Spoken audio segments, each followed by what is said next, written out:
Have you ever wondered why some characters in Frieren lose even when they seem stronger? And what if the strongest magic in Frieren was never about power, talent, or mana, but one mental skill almost every mage fails to master? In Frieren, magic is not treated as a list of spells. Magic starts in the mind. A mage must be able to clearly imagine an outcome before they can bring it into reality. Most anime magic systems focus on energy, power levels, or special abilities. Frieren focuses on belief and perception. A character's inner view of reality affects what they are capable of doing. At first glance, Frieren looks like a traditional fantasy world with spells and mana. But underneath that surface, the story repeatedly emphasizes psychology. Mana matters, knowledge matters, experience matters. Yet the series constantly returns to one idea. Your mental image of reality shapes what you are capable of accomplishing. Over the last few days, I re-watched Frieren's most important battles, analyzed the dialogue between its strongest mages, and looked for the hidden rule that ties the entire magic system together. What I found wasn't another power system mechanic. It was a mental skill, so practical that you can start training it this week. And once you understand it, you'll never watch a Frieren fight the same way again. Before we continue, I have a theory that the strongest mage in Frieren isn't the one with the most mana. It's the one with the strongest mental image of what's possible. Agree or disagree? Defend your answer in the comments section. Let's get started with the rule that controls everything in Frieren's world. It's said out loud, on screen, by one of the most powerful beings in the entire story. Her name is Serie. She's an elf, ancient, terrifying, with more magical knowledge than almost anyone alive. And during the first-class mage exam, she says this: "In the world of magic, you cannot realize what you cannot visualize." That's it. But wait! Think about what that actually means.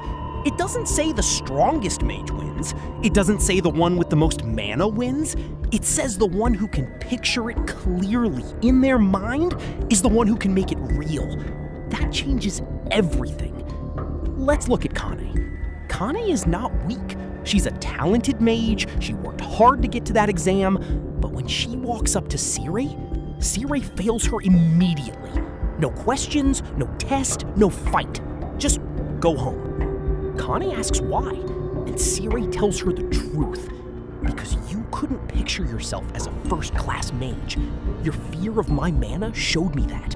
You didn't believe it. Not that she lacked skill, not that she lacked power. She couldn't see herself there, so she couldn't get there. Here's the thing that hits hard when you really sit with it. Kanne's body was ready. Her spells were ready. But her mind had already decided she would fail. And in a world where magic runs on mental images, that decision was already magic. Just the wrong kind. Now let's talk about the most fascinating mage in the entire exam arc. Not Frieren, not Fern. Übel. Here's a question that seems impossible at first. How do you cut something that cannot be cut? Not with a sharper blade, not with more power, not with a better spell. What if the answer is simply believing it can be cut? That sounds like nonsense, until you watch what Übel does. Übel has a spell called Real Sighten. It's a cleaving spell, an invisible magic that cuts through things. But here's what makes it different from every other cutting spell in the show. Übel's version can cut through things that are supposedly uncuttable. Defensive spells that should block everything. Magical barriers designed to be unbreakable. She cuts through them anyway. And when someone asks her how, she says, "I'm talking about visualization. Cloth is something you can cut. Everyone knows that." She imagined the barrier as cloth, and it became cloth. Not metaphorically. In the world of the show, it actually became cloth to her magic. Even more wild, Übel didn't study magic the normal way. She didn't read the theory behind spells. She learned by feel. She grew up watching her older sister cut and sew fabric out. That image, that feeling of cutting something soft and easy, became the foundation of her entire magical identity. She carries that picture everywhere she goes. And because she can imagine cutting anything the way fabric is cut, she can cut anything. Übel isn't the most powerful mage. She isn't the most experienced, but she is almost impossible to stop because her mental picture of reality is different from everyone else's. Where other mages see a wall, she sees cloth. And that single shift in her mind makes her one of the most dangerous mages in the show. Now, ask yourself, what that one thing in your own life are you treating as wall when it might just be a cloth? Okay, this is the one that breaks people's brains. Frieren, the main character, the ancient elf mage with over 1,000 years of experience, failed the first-class mage exam. Let that sink in for a second. Frieren defeated the Demon King. She fought demons that wiped out armies. She has more mana than almost anyone in the show. And Serie, who could see Frieren's ability clearly, still turned her away. Why? This is the heart of the whole story. When Serie faces Frieren, she doesn't fight her. She doesn't test her power. She just looks at her and says, "You can't visualize yourself as a first-rank mage, can you?" And then she says something that sounds almost cruel. "Leave, Frieren. I will not follow such a will." Here's the detail that most people gloss over. Frieren is described in the show as hyper-realistic. She thinks in logic. She weighs options. She calculates the most rational path. She is, in many ways, the most sensible mage in the entire story. But in a world where magic runs on imagination, being too realistic is a weakness. Because Frieren couldn't picture the impossible. She couldn't feel herself as something she hadn't already proven she was. So that title, that identity, stayed out of reach. Not because she wasn't strong enough, because she couldn't see it. This is the quiet tragedy buried in Frieren's story. She spent 1,000 years getting stronger, but she never worked on her ability to see herself differently. And that one gap, that one mental blind spot, cost her something that mages with a fraction of her power walked away with. How many times in your own life has this happened to you? You were more than qualified. You worked harder than everyone else. But some part of you couldn't picture you being the one who gets it. So you didn't. Now, here's where it gets really interesting. The fact that Frieren is teaching this idea that your mental picture of reality shapes what you're capable of isn't fantasy. It's real. And the science behind it is genuinely shocking. What if I told you that your brain, right now, cannot fully tell the difference between doing something in real time and your imagination? That sounds like something from a motivational speaker, but it's not. It's neuroscience. Here's what researchers found. When athletes mentally rehearse their sport, not physically practicing, but just imagining it in exact detail, their brains fire the same signals as when they're actually doing it. The same muscle pathways activate. The same brain regions light up. One study looked at 500 athletes across different sports. The result? Top performers, the elite ones, consistently had stronger imagery abilities than lower-level athletes. Michael Phelps, the most decorated Olympic swimmer in history, with 22 medals, was famous for this. Every single night before a race, he would lie in bed and watch the perfect race in his mind. Every stroke, every breath, every turn. He called it the videotape. He would play it so many times, so clearly, that by the time he got in the water, his body already knew what to do, because his brain had already done it thousands of times. And here's the key thing that researchers found. Vague visualization doesn't work. Imagining winning in a fuzzy, happy way, that doesn't do much. What works is specific, detailed, first-person mental pictures. You have to feel it, see it, be inside it. The more real it feels in your mind, the more real your brain treats it as preparation for real life. Serie said, "You cannot realize what you cannot visualize." Science says the brain activates the same pathways whether you're doing something or vividly imagining it. These are two ways of saying the exact same thing. One from a fictional elf, one from a research lab. Both telling you the picture inside your head matters more than most people ever realize. There's a detail in Frieren's world that most casual viewers miss completely. There are two kinds of magic in this show, and the difference between them tells you something huge about how imagination and logic fight each other inside us. What if getting smarter, learning more, understanding more could actually make you less powerful? That's not supposed to make sense, but in Frieren's world, it's literally true. Here's the split. Modern human magic, the kind most mages use, is built on logic. It follows rules, it has structure, it can be studied, measured, and passed down in books.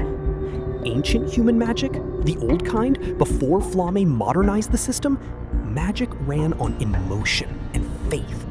No logic, no structure, just a person who believed something so deeply that reality shifted. Serie notes something fascinating. Because the modern magic are built on logic, they work reliably. But that same logic puts a ceiling on what's possible. If you need logic to support a belief, you can only go as far as logic allows. But ancient magic, our emotion-driven, faith-driven, imagination-first magic, could do things that broke the rules. Because it didn't know the rules. This is why Übel is so dangerous. She uses magic by feel, not theory. She doesn't study spells, she copies the emotion and intent behind them. And because she's not thinking about what's possible, she doesn't limit herself to what's possible. Sometimes, the most dangerous thing you can learn is why something can't be done. The most creative breakthroughs in human history didn't come from the people who knew the most rules. They came from the people who didn't know what was impossible yet. Übel isn't winning because she's ignorant. She's winning because she never let logic talk her out of believing something could be cut. That's not weakness. That's a superpower. So we've seen what this skill looks like in an anime world. We've seen what it looks like in elite sports. Now, let's talk about you. Because this isn't abstract. This is something you can do, starting today. Here's the honest question I want you to sit with for a second. When you think about the thing you want most in your life right now, can you actually picture yourself having it? Not wishing for it, not hoping for it. Seeing yourself there, feeling what it feels like, living in that moment in your mind. For most people, the answer is no. Not because it's impossible, but because their brain defaults to doubt before it defaults to belief. That default is the only thing in the way.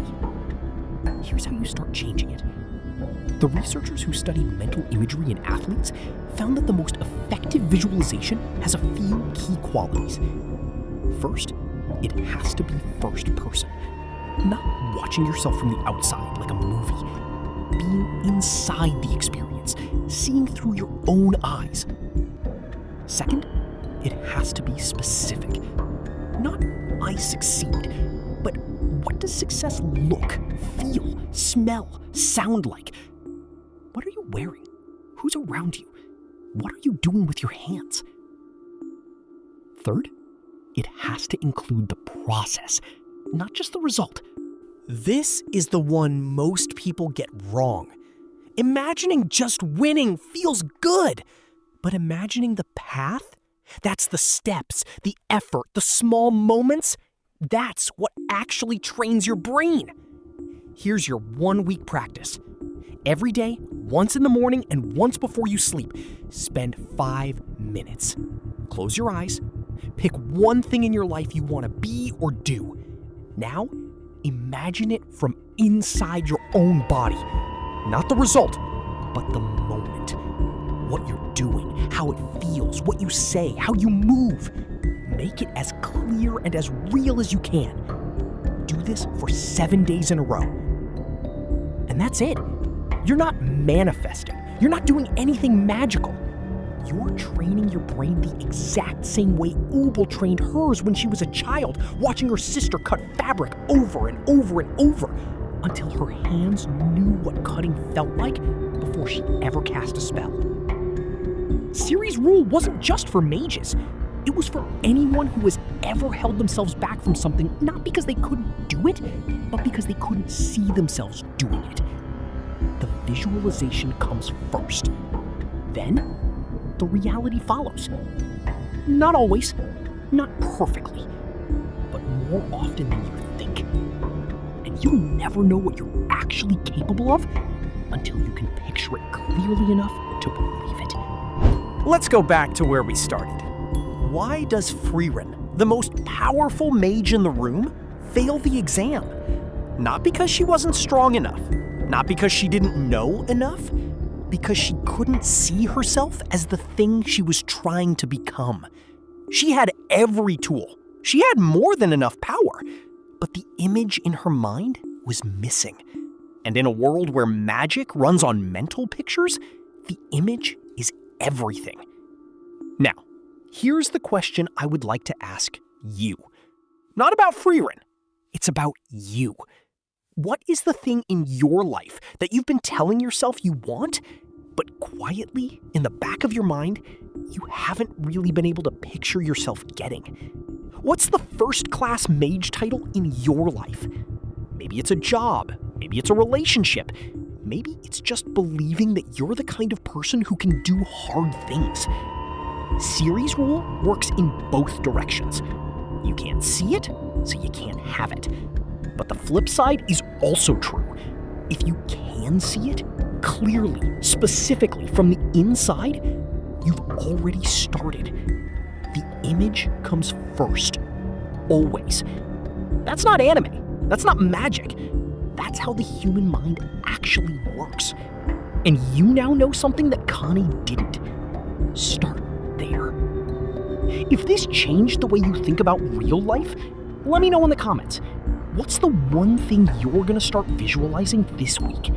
And if you want more deep dives into the philosophy hiding inside your favorite anime, subscribe to our channel so you don't miss out on our new update. See you in the next video.